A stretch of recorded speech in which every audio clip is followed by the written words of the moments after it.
రే కర్రయ్యా, ఈసారి ఏం పంట వేద్దాం అనుకుంటున్నావా? టమాటోలు వేద్దాం అనుకుంటున్నా. దేనికా? అద్దా ఇప్పుడు రేట్లు ఎక్కువగా ఉండేది.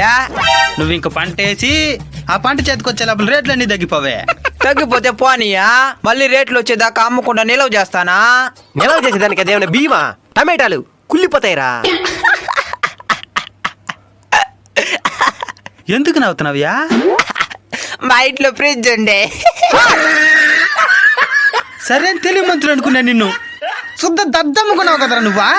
సరే ఓ నుదులుగానే, నువ్వే పంట వేద్దాం అనుకున్నావా? ఈసారి పంట ఏం వేయిపోయిదిలే. ఏమే మా బోడు అమెరికాలో సంపాదించిన డబ్బే బీరువా నిండి కింద పడుతున్నది. ఇంక నేను చెప్పచ్చు ఆడ పెట్టుకునేది. మీ ఊరిని అమెరికాకు పంపించింది కూడా ఈ పంట డబ్బులతోనే. అది ఆకాశం అంత ఎత్తుకి ఎదిగితే తప్పులేదు, నిలబడిన నేలతల్లిని మర్చిపోకూడదు.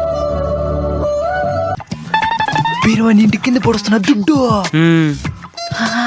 మా ఇంట్లో ఖాళీగా ఉన్నది బీరువా, దాంట్లో పెట్టుకోయా. దానికే బీరువాతో కూడా ఎస్కేప్ అయిపోయేదానికి కనిపెట్టారా? నేను ఇంకో బీరువా తీసుకున్నా దాంట్లో పెట్టుకుంటాలే.